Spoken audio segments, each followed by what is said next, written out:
친구들 사이에서 민수라 불리는 김민수는 결혼 5년 차 아내 서윤 본명 이서윤에게 문자를 보낸 뒤 휴대폰을 확인했습니다. 그는 방금 전국적인 네트워크를 가진 부산의 한 대기업과 대형 서비스 계약을 체결했습니다. 그의 상사인 박진호 사장이 이 소식을 들으면 매우 기뻐할 것임을 알고 있었습니다. 이번 계약은 그의 IT 회사의 엄청난 성장을 의미했고 민수 본인에게는 상당한 연봉 인상을 뜻했기 때문입니다.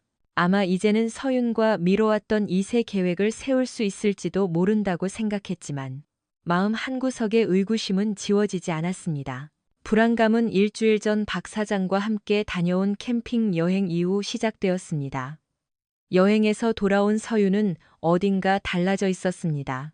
대부분의 시간 동안 집중하지 못하고 멍한 모습이었고 그것이 민수를 자극하기 시작했습니다.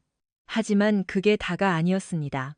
집에 돌아와 빨래 바구니에 옷을 던져 넣을 때 그는 아내의 팬티 가랑이 부분에서 이상한 것을 발견했습니다. 그것을 집어들자 무언가 딱딱하게 굳어 있었고 특유의 냄새가 났습니다. 순간 그는 모든 것을 깨달았고 세계가 무너지는 기분이었습니다. 진실을 밝히기로 결심한 그는 조만간 부산 출장을 앞두고 변호사를 찾아가 상담을 받았습니다. 만약 서윤이 바람을 피우고 있다면 이 결혼 생활은 끝이었습니다. 아내분이 외도 중이라고 확신하시나요? 친구의 소개로 만난 이혼 전문 홍지수 변호사가 물었습니다. 그 친구 역시 아내의 외도로 이혼한 경험이 있었습니다. 100% 확신은 못하지만 알아야겠습니다. 만약 사실이라면 이혼하고 싶습니다. 민수가 대답했습니다. 홍 변호사는 설명했습니다. 이 나라는 협의 이혼도 많지만 부정행위를 이유로 재판상 이혼을 청구하려면 사진이나 영상 같은 확실한 증거가 필요합니다. 민수가 물었습니다. 정확히 어떤 증거입니까? 홍 변호사는 탐정을 고용해 뒤를 밟고 확실히 알아볼 수 있습니다. 라고 말했습니다. 민수는 그렇게 해달라고 동의했습니다. 그는 이혼하게 되면 어떻게 됩니까? 라고 물었습니다. 그녀의 수입도 교사직이라 민수와 비슷했기에 양육비 문제는 없을 것이었습니다. 홍 변호사는 부동산이 없고 자녀도 없으니 재산은 5대5로 분할될 것이며 각자의 퇴직연금은 각자가 챙기게 될 것이라고 설명했습니다. 부정행위를 증명하면 위자료 소송에서 유리합니다. 증거가 확보되는 대로 서류를 준비하겠습니다. 민수는 알겠습니다. 제가 3일 동안 출장을 가니 그때가 기회일 것 같습니다. 라고 말했습니다. 홍 변호사는 강철구 탐정에게 연락했고 강 탐정은 민수에게 아내의 휴대폰의 위치 추적 앱을 깔 것을 권했습니다. 또한 집 전화 녹음 장치와 아내의 가방에 숨길 소형 녹음기도 건넸습니다. 민수는 이런 짓까지 해야 한다는 사실이 괴로웠지만 진실을 알아야 했습니다. 다른 징후도 있었습니다. 캠핑 여행 이후 박 사장은 더욱 오만하고 경멸적인 태도를 보였는데 마치 민수가 모르는 무언가를 알고 있는 듯한 모습이었습니다. 일주일 뒤 서윤은 민수를 공항까지 배웅했습니다. 작별 키스를 하며 그녀는 말했습니다. 저녁 먹고 전화할게. 민수는 알았어 여보라고 답했고 그녀는 비행 조심해라고 말했습니다. 출장 첫날 밤 민수는 약속대로 서윤에게 전화를 걸었습니다. 그런데 서윤은 그날 밤 박 사장의 집에서 열리는 파티에 서빙 아르바이트를 하러 간다고 말해 민수를 놀라게 했습니다. 서윤의 말에 따르면 원래 일하기로 한 사람이 아파서 박 사장이 대신 와줄 수 있느냐고 부탁했다는 것입니다. 박 사장은 이전에 그런 계획을 전혀 언급한 적이 없었습니다. 하룻밤에 20만 원을 주기로 했대. 몇 주 동안 수업도 없으니 그 돈으로 용돈하면 될 것 같아. 민수는 계약이 얼마 남지 않아 그녀가 돈이 필요하다는 건 알았지만 무언가 잘못되었다는 느낌을 지울 수 없었습니다. 민수는 알았어. 그렇게 해. 하지만 조심하고 내일 얘기해 줘라고 말했습니다. 그녀는 응, 내가 사랑하는 거 알지? 라고 물었고 민수는 응, 나도 사랑해. 잘 자라고 답했습니다. 전화를 끊자마자 불길한 예감이 엄습했고 그는 즉시 강 탐정에게 전화를 걸었습니다. 서윤이가 박 사장 집 파티에 서빙하러 갔다고 합니다. 확인해 주세요. 강탐정은 알겠습니다. 지켜보고 결과를 보고하죠라고 답했습니다. 다음 날, 민수는 아내에게 휴대전화를 걸었지만 받지 않았습니다. 집으로 전화해도 자동 응답기만 돌아갔습니다. 그는 그녀가 박 사장 집에서 자고 오지는 않았을 거라고 스스로를 다독였지만 그날 오후 강 탐정으로부터 이메일을 받고 희망은 산산조각 났습니다. 서윤 씨는 박 사장의 집에서 밤을 보냈고 아직 거기 있습니다. 이메일에는 충격적인 내용이 적혀 있었습니다. 어젯밤 아주 바쁘더군요. 사진 몇 장을 첨부하지만 수위가 높으니 주의하십시오. 귀국하시면 상세 보고서를 드리겠습니다. 민수는 첨부 파일을 열었고 심장이 뱉는 것 같았습니다. 5년을 함께 산 사랑하는 아내가 3명의 남자와 침대에 있었습니다. 맙소사 3명이라니. 그 남자들은 민수가 친구라고 믿었던 동료들이었습니다. 그의 손은 떨렸고 눈물이 쏟아졌습니다. 눈앞의 광경을 믿을 수 없었습니다. 다시 전화를 걸었지만 음성 사서함으로 연결되었습니다. 그는 호텔바에서 슬픔을 달래며 밤을 지새웠습니다. 다음 날 아침, 위치 추적기를 확인하니 서윤의 휴대폰은 여전히 박 사장의 집에 있었습니다. 강 탐정은 또 다른 이메일을 보내 이를 확인해 주었습니다. 사진 속에는 박 사장, 그의 아들 민기, 그리고 회사 직원 5명을 포함해 총 10명의 남자가 서윤과 함께 있었습니다. 민수가 믿었던 동료들이 이제는 원수가 되었습니다. 나머지 3명은 누군지 알 수 없었지만 아마 민기의 친구들인 것 같았습니다. 민수는 부산의 계약 업무를 서둘러 마치고 체크아웃한 뒤 이른 비행기로 돌아왔습니다. 공항에서 택시를 탔는데 집 앞에 서윤의 차가 없었습니다. 위치 추적을 해보니 그녀의 휴대폰은 여전히 박 사장의 집에 있었습니다. 그는 집에 들어가 옷을 갈아입었습니다. 그는 홍 변호사의 사무실에 전화했고 다행히 오후에 만날 수 있다는 답을 들었습니다. 민수는 서윤에게 전화를 걸었습니다. 놀랍게도 그녀는 숨을 헐떡이며 전화를 받았습니다. 여보세요? 응, 나야. 어디야? 민수가 물었습니다. 집이지. 그녀가 거짓말을 했습니다. 계약 준비하느라 이것저것 정리하고 있어. 민수는 그녀의 뻔뻔한 거짓말에 할 말을 잃었습니다. 그래, 알았어. 부산 일 끝났고 이제 집으로 가는 길이야. 벌써? 보고 싶다. 도착하면 전화해. 공항으로 데리러 갈게. 아니, 됐어. 택시 타고 갈게. 안녕. 민수는 전화를 끊으며 그녀가 자신이 사랑해라는 말을 하지 않았다는 걸 눈치챘을지 궁금했습니다. 그는 홍 변호사를 만나기 위해 집을 나섰습니다. 서윤은 전화를 끊고 휴대폰을 내려다보았습니다. 남편은 항상 사랑해로 통화를 끝냈는데 이번엔 아니었습니다. 목소리도 차가웠습니다. 그녀는 첫날 밤 이후 집에 가려 했지만 박 사장과 그의 아들 사이에서 벌거벗은 채 누워있는 느낌이 너무 좋아 떠나지 못했습니다. 그녀는 스스로에게 이건 보상받는 것이며 계약하면 어차피 끝날 일이고 민수는 절대 모를 거라고 위안 삼았습니다. 그렇게 그녀는 다음 날과 밤을 박 사장, 그리고 그의 아들 민기와 보냈습니다. 둘째 날 박 사장이 잠시 출근한 사이 민기는 그녀를 계속 붙잡아 두었고 심지어 친구들 몇 명을 더 불러들였습니다. 박 사장이 돌아왔을 때 그녀는 박 사장의 침대에서 민기와 함께 있었습니다. 일이 끝난 후 박 사장은 비열한 미소를 지으며 말했습니다. 자네 남편을 더 자주 출장 보내야겠군, 안 그래? 그녀가 답했습니다. 곧 계약이라 다음 주부턴 시간이 없어요. 남편이 집에 있을 땐 이런 짓 못해요. 왜 안 돼? 박 사장이 물었습니다. 진짜 남자가 여자를 어떻게 다루는지 민수한테 보여주면 좋아할지도 모르잖아. 박 사장과 민기는 함께 비웃었습니다. 솔직히 즐거웠던 건 사실이에요. 그녀가 말했습니다. 하지만 난 여전히 민수를 사랑해요. 상처 주고 싶지 않아요. 박 사장이 말했습니다. 주말마다 출장을 보내줄 테니 그때 우리랑 놀면 돼. 말도 안 돼요.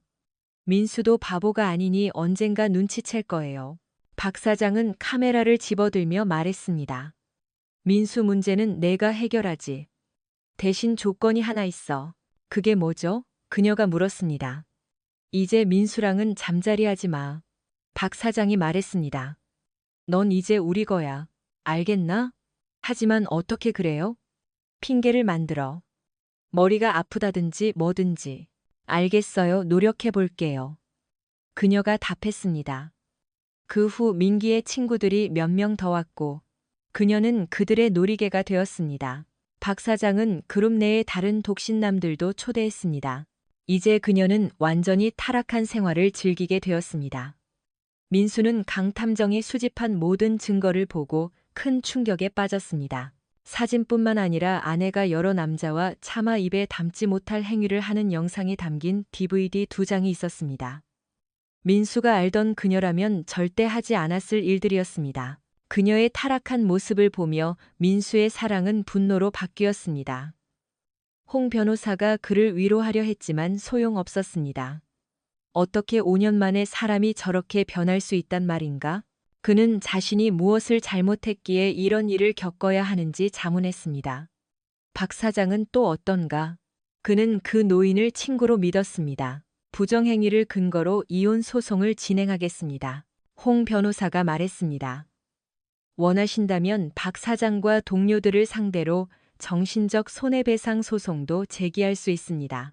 보통 이런 소송은 승소하기 어렵지만 이번 건은 증거가 워낙 확실해서 상당한 합의를 끌어낼 수 있을 것 같습니다. 필요한 건 뭐든 하세요. 민수가 말했습니다. 홍 변호사는 경고했습니다.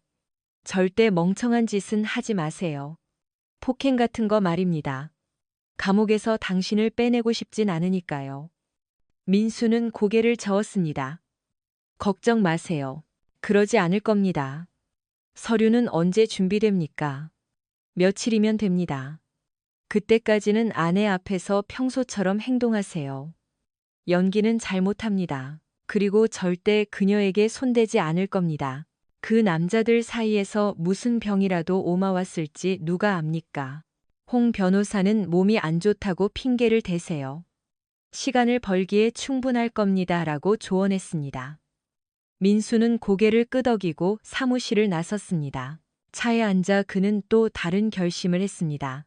더 이상 박 사장 밑에서 일할 수 없었습니다.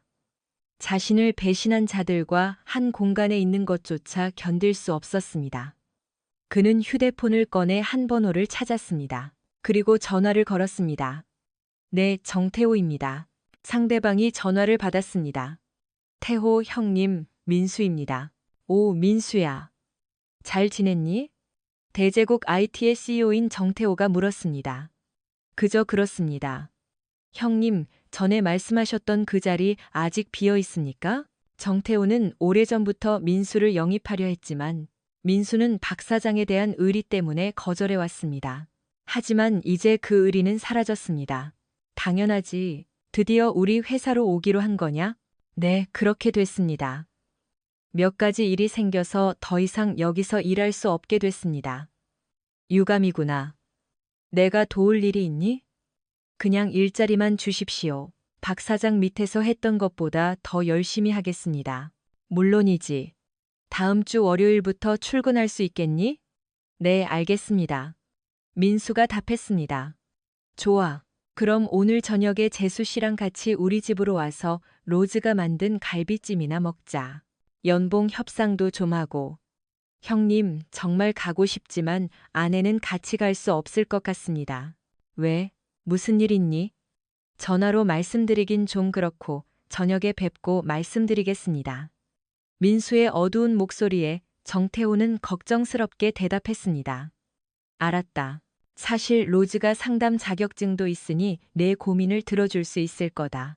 민수는 고맙다고 말했고 태호는 저녁 6시 30분까지 오라고 했습니다.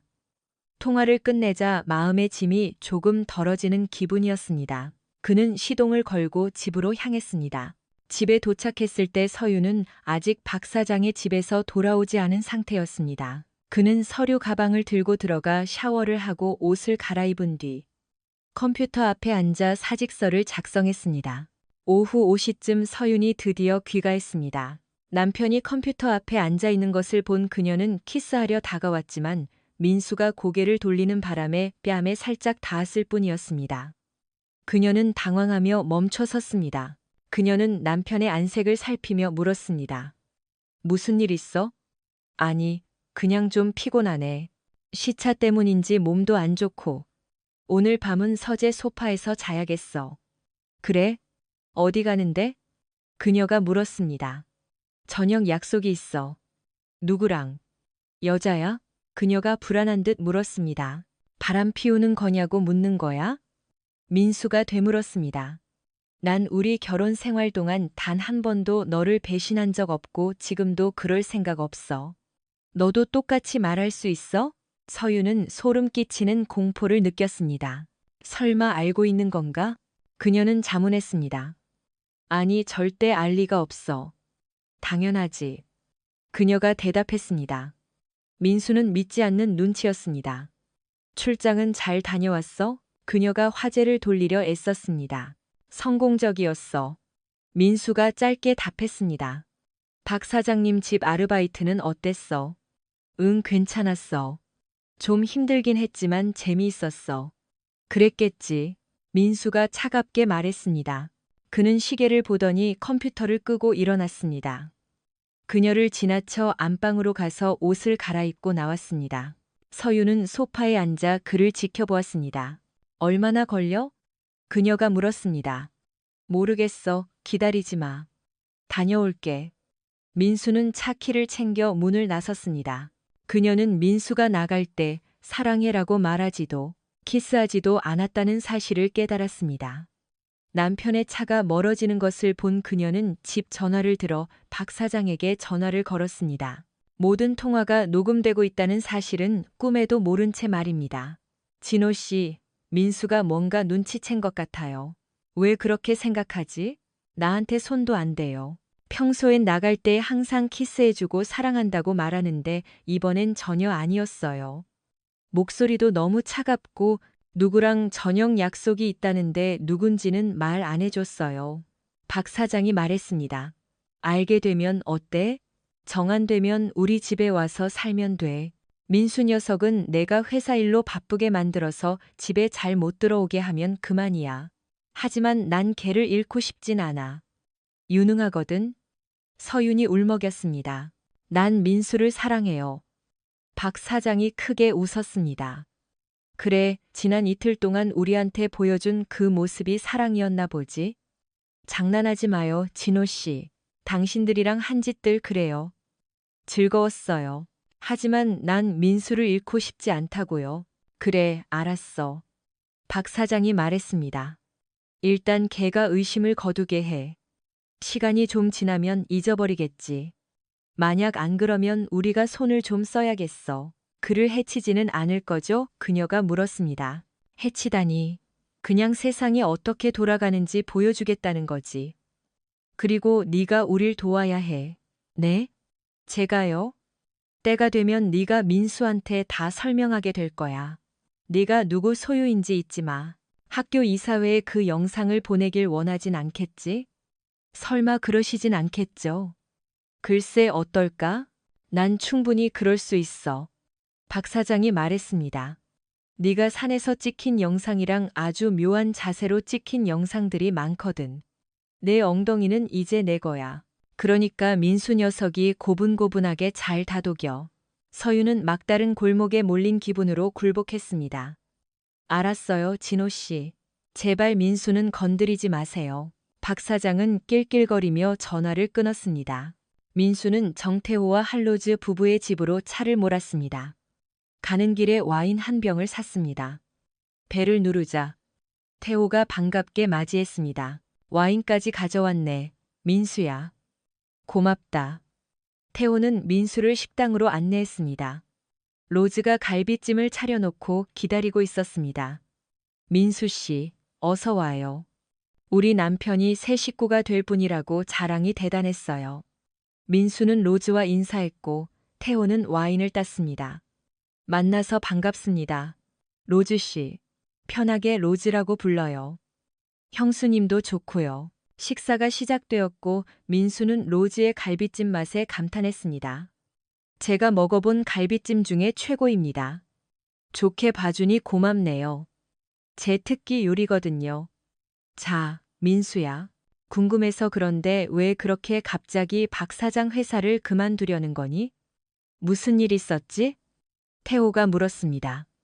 민수는 잠시 생각에 잠겼다가 이야기를 시작했습니다. 세상에. 태호가 탄식했습니다. 정말 끔찍하구나. 진심으로 위로를 보낸다. 나도 비슷한 일을 겪은 적이 있어서 남일 같지가 않네. 그래서 이제 어떻게 할 계획이니? 변호사를 만났고 이혼 절차를 밟고 있습니다.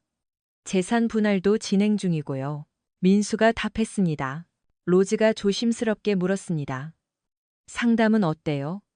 혹시 아직 돌이킬 수 있는 방법이 있지 않을까요? 모르겠습니다.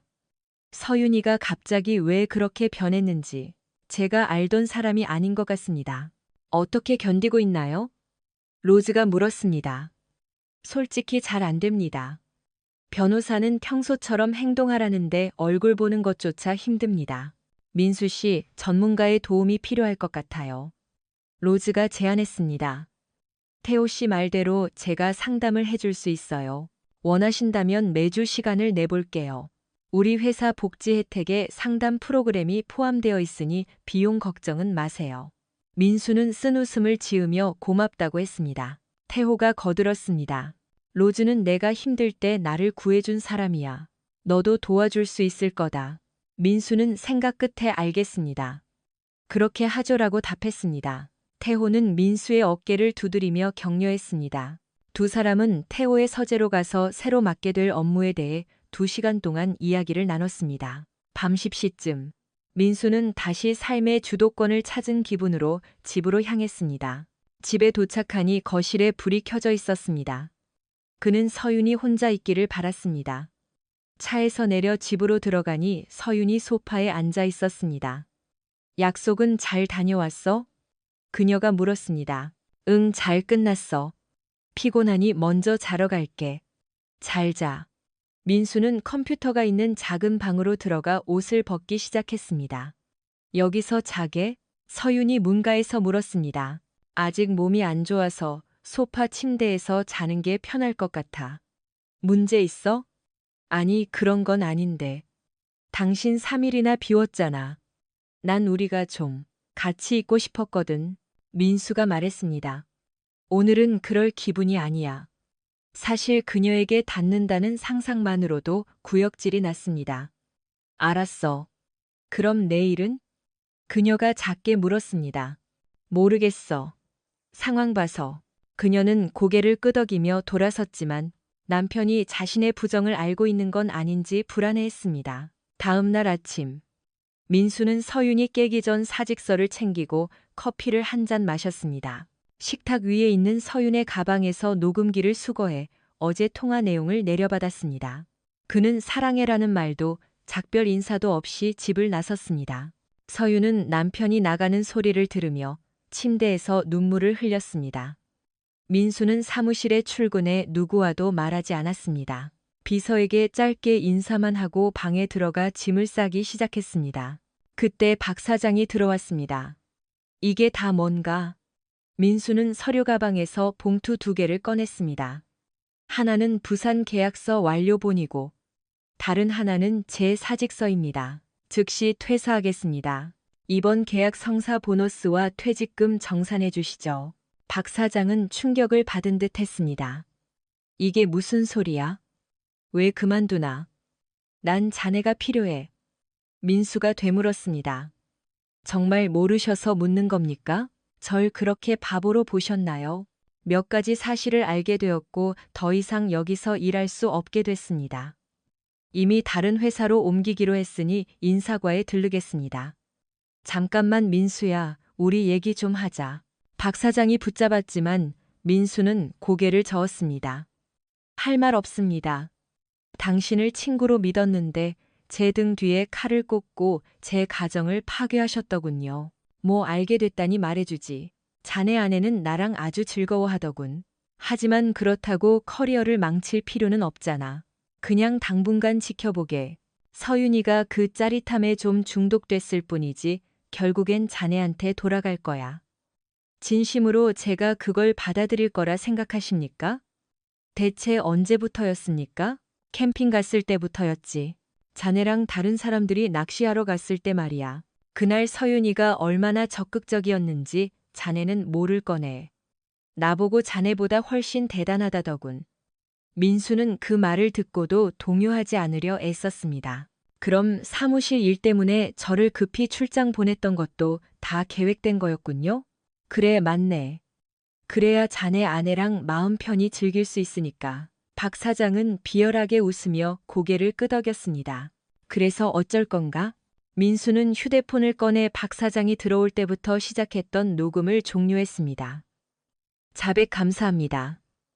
이제 짐 다 쌌으니 인사과로 가보겠습니다. 다시는 뵙지 않기를 바랍니다. 잠깐, 그 녹음 파일은 못 쓸 거야. 그건 지켜보시면 알겠죠. 지옥에나 가십시오, 박 사장님. 민수가 방을 나서려는데 박 사장이 불렀습니다. 이거 잊었네. 책상 위에 있던 서윤의 사진이었습니다. 민수가 말했습니다. 필요 없습니다. 당신이랑 당신 아들이 그렇게 그 여자를 원하면 가져가세요. 난 이제 그 여자도 당신도 지긋지긋합니다. 안녕히 계십시오. 그는 사무실을 나왔습니다. 박 사장은 멀어지는 민수를 보며 대체 어떻게 이 모든 걸 알게 된 건지 당황해했습니다. 사직서를 냈다고요? 서윤이 박 사장의 전화를 받고 물었습니다. 그래, 계약서랑 사직서만 던져두고 나갔어. 아무래도 다 알고 있는 것 같아. 서윤아. 어떻게 알았는지는 모르겠지만 확실해. 그이한테 뭐라고 하셨어요? 사실대로 말했지. 캠핑 때 어땠는지 다 얘기해줬어. 당신 진짜 바보예요. 그녀가 소리쳤습니다. 그게 뭐 어때서? 이미 다 알고 있는데. 사진도 책상에 버려두고 갔어. 필요 없다면서 말이야. 서유는 얼굴이 창백해졌습니다. 이제 어떡하죠? 내 알바 아니지. 내 남편이니까 네가 알아서 해. 내가 도와줄까? 아니요, 됐어요. 당신은 충분히 망쳐놨으니까요. 제가 해결할게요. 그녀는 전화를 끊고 눈물을 흘렸습니다. 이혼은 원치 않았지만 민수가 결코 용서하지 않을 것임을 직감했습니다. 그녀는 그를 붙잡기 위해 무엇이든 하겠다고 결심했습니다. 소파에 앉아 머리를 감싸쥐고 자신의 행동을 후회하며 흐느꼈습니다. 몇 분 뒤 민수의 차가 마당으로 들어왔습니다. 그는 서윤의 차를 확인하고 혹시 박 사장의 차가 근처에 있는지 살폈습니다. 아무도 없는 것을 확인한 그는 짐 상자를 들고 집으로 들어갔습니다. 소파에 앉아있는 서윤을 무시하고 서재로 들어가 문을 잠갔습니다. 그는 문을 잠그고 녹음 파일을 확인했습니다. 서윤과 박 사장의 통화 내용을 듣고 이를 변호사에게 전송한 뒤 바로 전화를 걸었습니다. 홍 변호사님, 방금 메일 보냈습니다. 서류 준비됐나요? 네, 민수 씨. 오늘 오후에 바로 송달할 수 있습니다. 지인을 통해 직접 전달하겠습니다. 감사합니다. 부탁드립니다. 전화를 끊은 민수는 금고에서 오래된 45구경 권총을 꺼냈습니다. 혹시 모를 사태에 대비해 총을 챙긴 그는 거실로 나가 서윤을 마주했습니다. 우리 얘기 좀 해. 민수가 차갑게 말하며 식탁 위에 서류 가방을 놓았습니다. 이게 꼭 필요해? 그녀가 민수의 가방 옆에 놓인 호신용품을 보며 물었습니다. 나도 그러지 않기를 바라지만 내 정부들이 들이닥칠 수도 있으니까. 정부라니 무슨 소리야. 발뺌하지 마. 내 게임에 놀아날 기분 아니니까 앉아. 정산할 게 있어. 그녀는 겁에 질려 자리에 앉았습니다. 민수가 말했습니다. 조금 뒤에 사람이 와서 이혼 서류를 줄 거야. 서유는 충격을 받았습니다. 이혼이라니, 난 하기 싫어. 당신 사랑해. 난 너와 박 사장, 그 아들. 그리고 지난 며칠간 네가 즐겼던 그 많은 남자들에 대해 다 알고 있어. 부정행위를 이유로 이혼 소송을 냈어. 증거 있어? 민수가 비웃으며 봉투에서 타임스탬프가 찍힌 사진들을 꺼냈습니다. 그녀가 박 사장을 포함한 여러 남자와 관계를 맺는 선명한 사진들이었습니다. 영상과 음성 파일도 다 확보했어. 더 보여줘? 그녀는 고개를 떨구었습니다. 가망이 없다는 걸 깨달은 것입니다. 그래도 5년 정을 생각해서 공정하게 제한하마. 위자료는 필요 없고 예금은 반으로 나누고 각자 퇴직연금은 챙기는 걸로 해. 내 짐은 다 가져가도 좋아. 신용카드는 이미 해지했어. 내 몫의 예금 절반은 수표로 끊어왔다. 그리고 접근 금지 명령도 신청했으니 내 집과 직장에서 150m 이내로 오지 마. 서류 받기 전까지 짐 쌀 시간 줄게. 지금 나를 쫓아내는 거야? 그녀가 울며 물었습니다. 그렇게 되겠네. 민수가 답했습니다. 내가 이혼에 동의 안 하면 어쩔 건데? 그녀가 반격하려 하자 민수가 웃었습니다. 현명하지 못한 생각이야. 이 사진이랑 영상들이 네가 다니는 학교 이사회에 전달되면 어떻게 될까? 학부모들이 너 같은 사람한테 자식을 맡기고 싶어 할까? 아마 아닐걸. 당신이 감히. 내기해볼까? 민수가 묻자 서유는 다시 고개를 숙였습니다. 아니, 이 직업은 잃을 수 없어. 그럼 결정된 거네. 한 가지 더. 결혼 반지 내놓고 내 성싱도 버려. 민수가 덧붙였습니다. 세상에 당신 정말 냉혈한이 됐구나. 반지를 빼며 그녀가 말했습니다. 내가 그렇게 만들었지. 하나만 묻자. 왜 그랬어? 왜 사랑하는 아내에서 이렇게 변한 거야? 그녀가 답했습니다. 캠핑 둘째 날이었어. 당신이 배 타고 나갔을 때 텐트에 있는데 박 사장이 들어왔어. 난 옷을 벗고 쉬고 있었고, 처음에 그는 당황하는 척 하더니 말을 걸어왔고, 그러다 그렇게 됐어. 그냥 어떤 남자가 바지를 내리니까 바로 달려든 거네. 그 한 번으로 넌 배신자가 된 거야. 그 여행 동안 몇 번이나 그랬지? 2번. 당신이 제트스키 탈 때랑 돌아오는 길에. 민수는 고개를 저으며 사진을 가리켰습니다. 피임도 안 했더군. 임신이나 병은 걱정 안 됐어? 약 먹고 있어. 하지만 그래도 병은 걸릴 수 있지. 이건 내 계획이었니? 민수는 고개를 저었습니다. 난 우리 함께하는 동안 너보다 훨씬 예쁜 여자들이 대시해도 다 거절했어. 집에 사랑하는 아내가 있다고 믿었으니까. 그런데 넌 내 감정 따윈 안중에도 없었지. 그게 그럴 가치가 있었길 바란다. 이제 짐이나 싸. 서류 받으면 나갈게. 민수야. 제발 부부 상담이라도 받자. 다시는 안 그럴게. 한 번만 용서해주면 안 돼? 절대 안 돼. 민수의 표정은 그 어느 때보다 단호했습니다. 단순한 실수였다면 혹시 몰랐겠지만 넌 자발적으로 그들의 놀이개가 됐어. 난 이런 배신은 절대 용서 못해. 하지만 날 사랑하잖아. 한 번만 기회를 줘. 민수는 고개를 저었습니다. 아니, 지금의 넌 쳐다보는 것조차 역겨워. 내 인생에서 빨리 사라져줘. 안 가져가는 물건은 다 태우거나 버릴 거야. 서유는 흐느끼며 안방으로 들어가 짐을 싸기 시작했습니다. 민수는 그녀가 쓰레기 봉투에 짐을 담아 나르는 것을 지켜보았습니다. 이것 좀 차로 옮겨주면 안 돼? 그녀가 물었지만 민수는 차갑게 거절했습니다. 네 짐이야. 네가 알아서 해. 남겨두는 건 다 버린다고 했지? 우리 결혼 사진이랑 웨딩드레스도? 드레스에 우리 부모님이 수백만 원 쓰셨어. 그럼 태워지기 전에 얼른 가져가. 민수가 말했습니다. 그녀는 짐을 몇 번이고 날랐습니다. 차에 더 이상 안 들어가. 나중에 다시 오면 안 될까? 안 돼. 넌 이제 여기 150m 이내로 못 와. 남은 건 부모님께 가져가라고 해. 며칠은 보관해 줄 테니. 부모님께 뭐라고 말씀드려. 사실대로 말해. 네가 내 상사랑 바람나서 쫓겨났다고. 그러면 부모님이 나를 자식 취급도 안 하실 거야. 그건 내 알 바 아니지. 하지만 나를 나쁜 놈으로 만들려 한다면 더 큰 대가를 치르게 될 거야. 그때 문 두드리는 소리가 들렸습니다. 너 찾나 보네. 민수가 말했습니다. 문을 열자 경찰관이 서 있었습니다. 이서윤 씨 맞습니까? 그녀가 고개를 끄덕이자 경찰은 신분증을 확인한 뒤 서류 봉투를 건넸습니다. 이혼 소환장과 접근 금지 명령서입니다. 지금 서명하시겠습니까?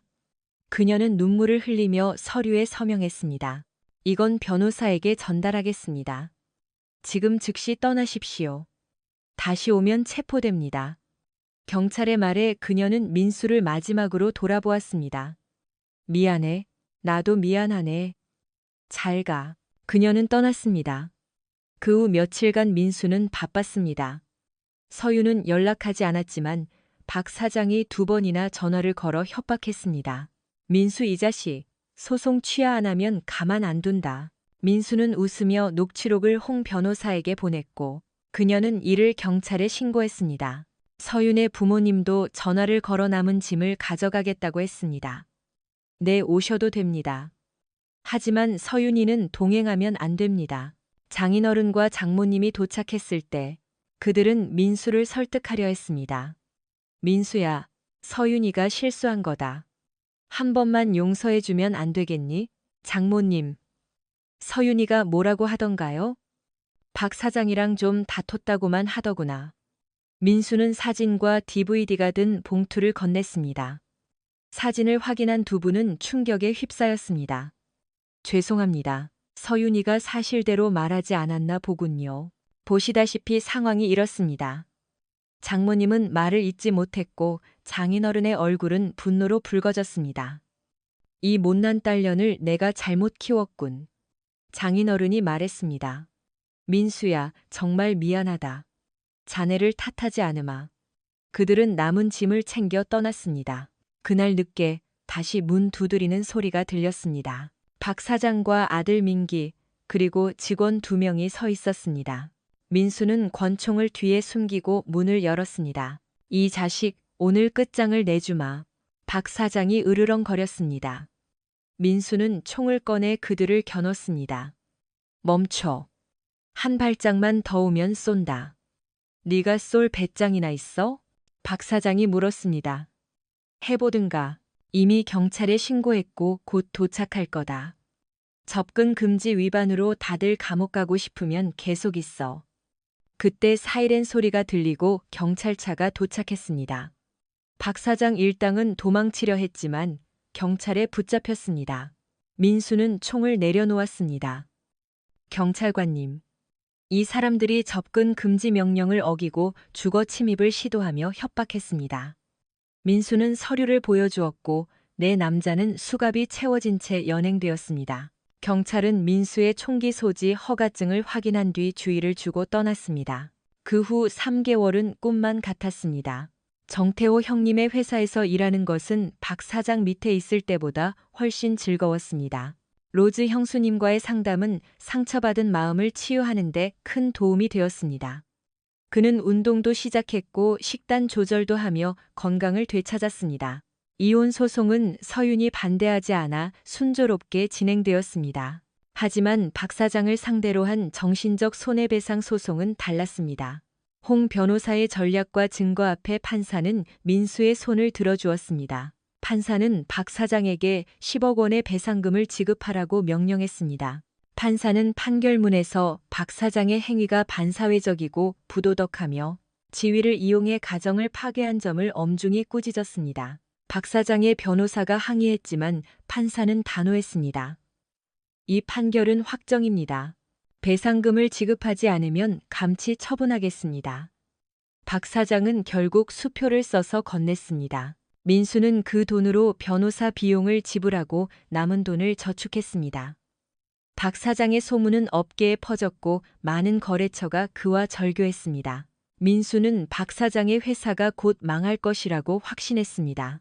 이 기간 동안 민수는 새로운 인연을 맺는 것을 거부했습니다. 이혼이 확정될 때까지는 유부남이라는 원칙을 지키고 싶었기 때문입니다. 이혼이 완전히 마무리된 날, 그는 회사 동료들과 축하 파티를 열었습니다. 몇 달 뒤 서윤의 어머니로부터 전화가 왔습니다. 민수야. 서윤이가 HIV 양성 판정을 받았단다. 안타까운 소식이네요, 장모님. 하지만 솔직히 놀랍지는 않습니다. 전 이미 이혼한 사이라 제가 할 수 있는 건 없습니다. 민수는 냉정하게 답했습니다.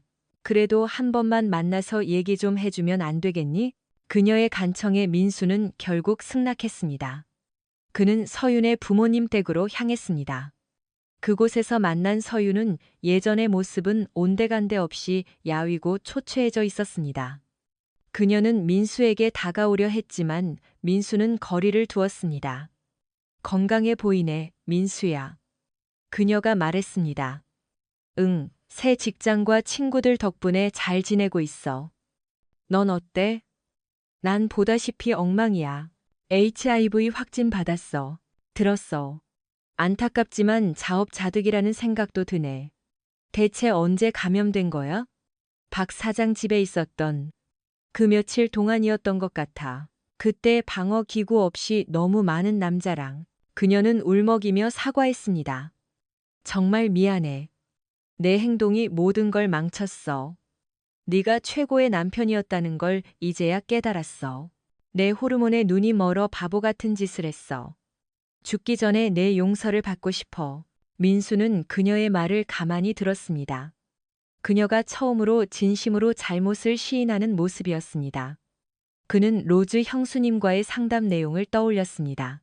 증오를 품고 사는 것은 자신에게도 독이 될 뿐이었습니다. 그는 고개를 끄덕였습니다. 알았어. 용서하마. 서유는 고맙다며 눈물을 흘렸습니다. 넌 아직 젊어. 남은 인생 행복하게 살길 바란다. 민수는 그녀를 위로하고 자리를 떴습니다. 떠나기 전 장모님이 그를 안아주었습니다. 고맙다, 민수야. 정말 고마워. 몇 주 뒤, 민수는 저녁 뉴스를 보다 충격적인 소식을 접했습니다. 지역 중견 기업인 박 사장과 그의 아들, 그리고 한 여성이 숨진 채 발견되었다는 보도였습니다. 경찰은 박 사장이 서윤과 아들을 살해하고 스스로 목숨을 끊은 것으로 추정했습니다. 서윤이 박 사장에게 감염 사실을 알렸고, 이에 격분한 박 사장이 극단적인 선택을 한 것이었습니다. 민수는 장모님께 전화를 걸었습니다. 그녀는 오열하고 있었습니다. 민수야, 서윤이가 죽었어. 그 악마 같은 인간이 내 딸을. 민수는 할 말을 잃었습니다. 비록 이혼했지만 한때 사랑했던 여자의 비극적인 죽음에 가슴이 아팠습니다. 장례식은 조용히 치러졌고 민수는 마지막 인사를 전했습니다. 부검 결과 박 사장 부자 역시 양성 판정을 받은 것으로 확인되었습니다. 세월이 흘러 민수는 과거의 아픔을 딛고 자신의 삶을 살아가고 있었습니다. 어느 날 직장 동료 혜진이 그에게 다가왔습니다. 민수 씨, 오늘 퇴근하고 맥주 한 잔 어때요? 기분 전환이 필요해 보여요. 민수는 잠시 망설이다가 미소 지으며 답했습니다. 좋아요, 갑시다. 그는 이제 새로운 행복을 향해 나아갈 준비가 되었습니다. 삶은 계속되고 그는 다시 사랑할 용기를 얻었습니다. 민수는 다시 한번 휴대폰을 확인했습니다. 아내 서윤에게 보낸 문자의 답장은 오지 않았습니다. 하지만 이제 그는 더 이상 답장을 기다리지 않습니다. 그의 곁에는 자신을 아껴주는 새로운 사람들이 있고 그의 앞날은 그 어느 때보다 밝게 빛나고 있기 때문입니다. 준비됐나요, 민수 씨? 혜진이 환하게 웃으며 묻습니다. 민수는 그녀의 손을 잡으며 대답했습니다. 네, 갑시다.